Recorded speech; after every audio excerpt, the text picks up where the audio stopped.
राजकारण आणि अध्यात्म यांची सीमारेषा आता पूर्वी इतकी ठळक राहिलेली नाही। राज्यात स्थानिक स्वराज्य संस्थांच्या निवडणुकीच्या पार्श्वभूमीवर राजकीय पक्षांचे पाय आध्यात्मिक दरबारांपर्यंत पोहोचलेत।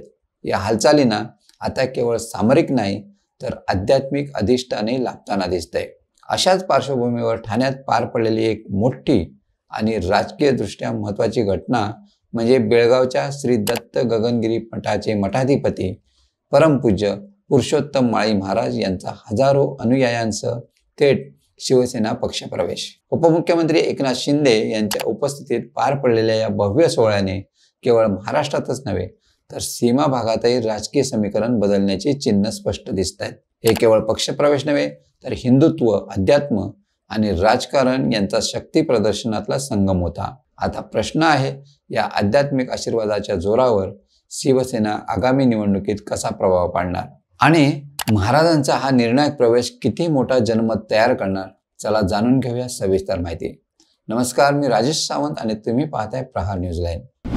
राज्यात स्थानिक स्वराज्य संस्था आणि महानगरपालिका निवडणुकांच्या पार्श्वभूमीवर पुन्हा एकदा राजकीय हालचालींना वेग आलाय। सर्वच प्रमुख पक्षांकडून पक्षबांधणी, इनकमिंग आणि शक्ती प्रदर्शन सुरू झालंय। अशातच एक अत्यंत महत्त्वाची आणि लक्षवेधी घडामोड ठाण्यातील आनंद आश्रम येथे पार पडली। कर्नाटक राज्यातील बेळगाव जिल्ह्यातील खडकलाट गावचे श्री दत्त गगनगिरी ध्यान मंदिराचे मठाधिपती परमपूज्य पुरुषोत्तम माळी महाराज यांनी आपल्या असंख्य अनुयायांसह शिवसेना पक्षात अधिकृत प्रवेश केला।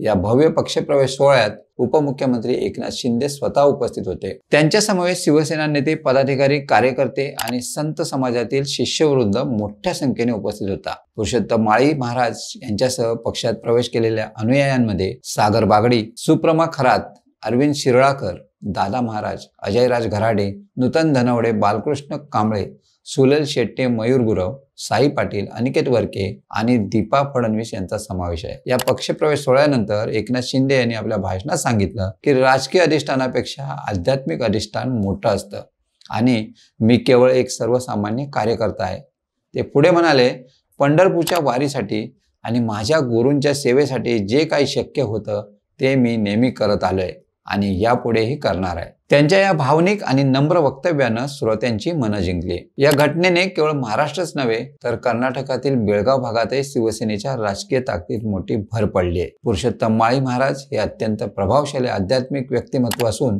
त्यांच्या अनुयायांची संख्या दोन्ही राज्यांमध्ये लक्षणीय आहे। त्यांच्या पक्षप्रवेशामुळे हिंदुत्ववादी आणि आध्यात्मिक विचारसरणीला मानणाऱ्या मतदारांमध्ये शिवसेनेविषयीचा विश्वास आणखी दृढ होणार याबाबत कोणतीही शंका नाही। महाराजांनी पक्षप्रवेशानंतर म्हटलं, आध्यात्मिक क्षेत्रात कार्यरत असूनही शिवसेनेच्या ध्येय धोरणांवर विश्वास ठेवून आम्ही हा निर्णय घेतलाय। शिवसेना पक्ष माझ्यासाठी एक सन्मान आहे। बाळासाहेब ठाकरे यांनी हिंदुत्व आणि मराठी अस्मितेचं ज्या प्रकारे जतन केलं त्याच मार्गावर आम्ही पुढे जाणार आहोत। त्यांनी हेही नमूद केलं की गुरुदेव धर्मवीर आनंद दिघे साहेबांचं साधू संतांप्रतीचं मानपान आजही शिवसेनेत जपलं जात आहे आणि याच आदर भावनेमुळे आम्ही पक्षात प्रवेश केला। एकनाथ शिंदे यांनीही यावेळी बाळासाहेबांच्या विचारांचा पुनरुच्चार करत सांगितलं की हिंदुत्वाचा खरा अर्थ समजून तो समाजापर्यंत पोहोचवणं हेच आमचं ध्येय आहे। काँग्रेसने ज्या पद्धतीने हिंदुत्वाला दहशतवादाशी जोडण्याचा प्रयत्न केला होता तो न्यायालयानं फेटाळला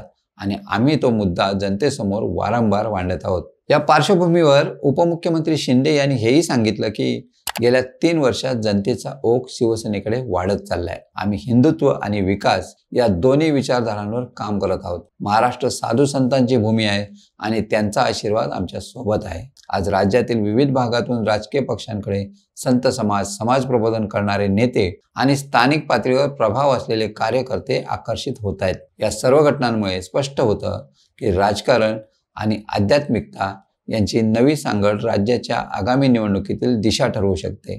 तुम्हाला काय वाटतं? खाली कमेंट्स करून नक्की कळवा आणि अशाच नवनवीन व्हिडिओ पाहण्यासाठी प्रहार न्यूज लाईव्ह चॅनलला लाईक, शेअर आणि सबस्क्राईब करायला विसरू नका। धन्यवाद।